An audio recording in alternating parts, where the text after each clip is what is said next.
están? Mi nombre es Nelson Gustavo, soy vicerrector de investigación y posgrado de la UNEXCA y quiero conversarles hoy un poco sobre la dimensión sociopolítica del ensayo para el concurso. Esta conversación que voy a tener con ustedes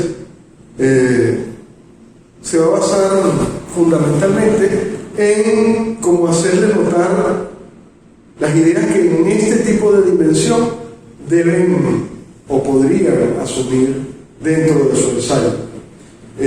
Como ustedes ya saben, los programas nacionales de formación se crearon con la intención de transformar la formación universitaria de los nuevos profesionales. Esta formación universitaria es competencia, digamos, ¿no?, de nosotros, de los docentes. Y es importante recalcar que no existe una formación apolítica, que no tenga trazos políticos. Lo que hay es formación que oculta el trazo político. Y precisamente nosotros hemos tratado de hacer esa política que está implícita en el ejercicio de la educación, hacerla explícita, ¿no? Es decir, hacer explícito para qué tipo de ciudadano estamos formando y de qué manera estamos formando a ese ciudadano. Es decir, qué tipo de profesional estamos formando para el país y desde qué proyecto lo estamos formando. Entonces, la dimensión sociopolítica del ensayo tiene precisamente como esa vertiente, tratar de que pongamos en relieve, cuando describamos nuestra experiencia académica en el ensayo, poner en relieve cuáles han sido nuestros aportes, nuestras posiciones, nuestras decisiones y sobre todo nuestro lugar de enunciación al momento de asumir la práctica docente dentro de las áreas que nos ha tocado asumir. Es decir, no solo cómo comprendemos el proyecto de Estado que se está formando, sino los programas nacionales de formación, de qué manera acompañan ese proyecto. Y por supuesto, como la letra escrita es letra muerta hasta que no se hace efectiva, de qué manera nosotros en nuestra práctica docente acompañamos ese proceso, cuáles han sido nuestros aportes a ese nuevo proyecto desde las unidades curriculares, de los contenidos que hemos impartido, pero no solo desde los contenidos, sino también desde los continentes, es decir, desde la manera en que hacemos llegar esa información a los estudiantes. Esta dimensión sociopolítica de la formación está tocada, está transversalizada por una posición política, como está en el nombre, y una posición ética. Primero me gustaría que por lo menos llegáramos al acuerdo de que política no es solamente el proceso organizacional, sino son todas esas decisiones que de alguna manera construyen el camino que vincula a un ser humano con otro ser humano. Entonces, cuando hablamos de la dimensión política de la formación, estamos hablando de todas las decisiones que yo como ser humano, como profesional, como individuo, como ciudadano de la República tomo y que me ayudan a relacionarme con el otro, ¿no? Desde mi posición de profesor, desde mi posición de ciudadano, desde mi posición de transeúnte, desde mi posición civil, que me hace tener una decisión política. Precisamente esta posición política es la que nos ayuda a acompañar en el proceso de formación de nuestros estudiantes hacia una educación universitaria incluyente, crítica, democrática y participativa. ¿Y a qué nos referimos con esto?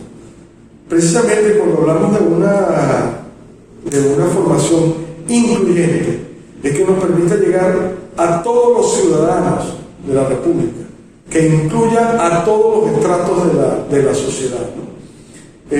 Crítica, específicamente, tratamos de que el proceso de formación no sea simplemente de aceptación de contenidos, sino de interrogar esos contenidos.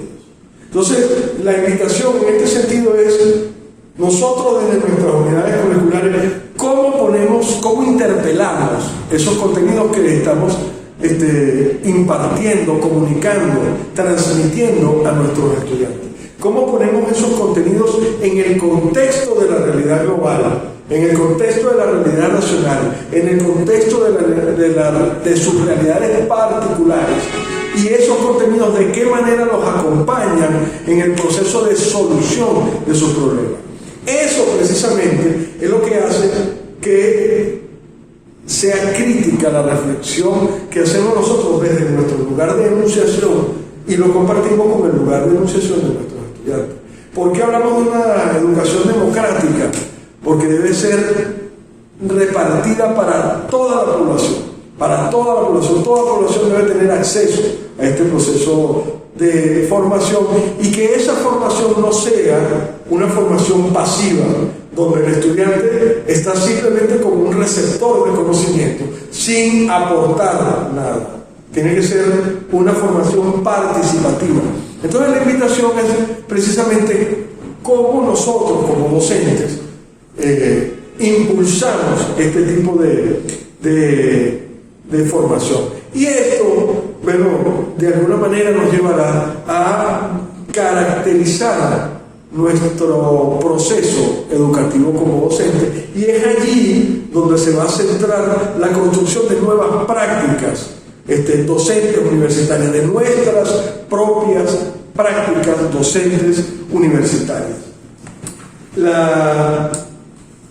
El otro punto que quería tratar yo en esta pequeña conversación es precisamente el asunto de la ética. Hay una gran cantidad de documentos, de libros, de textos que hablan sobre la ética. Pero yo les quiero compartir por un momento como mi resumen de todas esas lecturas que yo he hecho sobre la ética. Y bueno, más allá de que lo compartan ellos o no, se trata de que lo pongamos en discusión y vean ustedes de qué manera esta posición ética se puede sumar o la pueden reconocer en su proceso.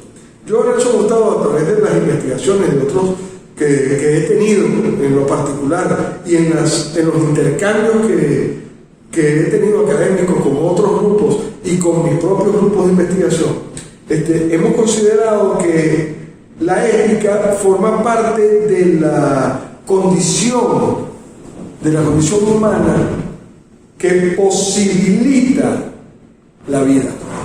Es decir, son todos esos aprendizajes, todos esos conocimientos, todas esas aptitudes y actitudes que hemos ido acumulando en la vida y que nos permiten enfrentarnos a la realidad, es decir, ponernos de frente a la realidad. Es decir, la ética es todo el conocimiento que yo tengo dentro de mí que me ayuda a entender la realidad. Una vez que yo entiendo esa realidad, a través de la estética la transmito. Pero la posición ética es todo ese conjunto de conocimientos, de actitudes, de saberes, de premisas que me hacen a mí entender la realidad y construir desde allí mi lugar de enunciación o parte de mi lugar de enunciación. Entonces, cuando hablamos de la ética docente, es precisamente poner en cuestionamiento cuáles son todos esos mecanismos que están en mí, conscientes o inconscientes, y que me hacen relacionarme con el otro. Entonces, cuando hablamos de una ética docente para la transformación, es precisamente cuáles son esa máscara, ¿no?, ese filtro, diría yo más que máscara, ese filtro que me permite ver la realidad de una manera y accionar en consecuencia de esa manera. Entonces, esa posición ética tampoco es una posición ética inocente. Puede ser que sea subjetiva, puede ser que no esté totalmente objetualizada o objetizada, es decir, que no la tengamos totalmente presente, pero sin embargo está allí. Toda relación humana está mediada por una posición ética.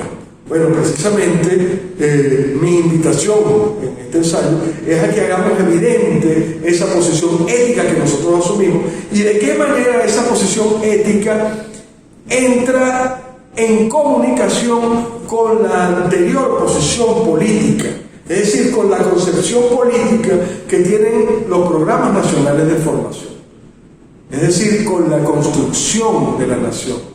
¿De qué manera nuestra posición ética entra en comunicación con los programas nacionales de formación? Es decir, de qué manera nuestra posición ética facilita los procesos de formación que hemos tenido hasta ahora.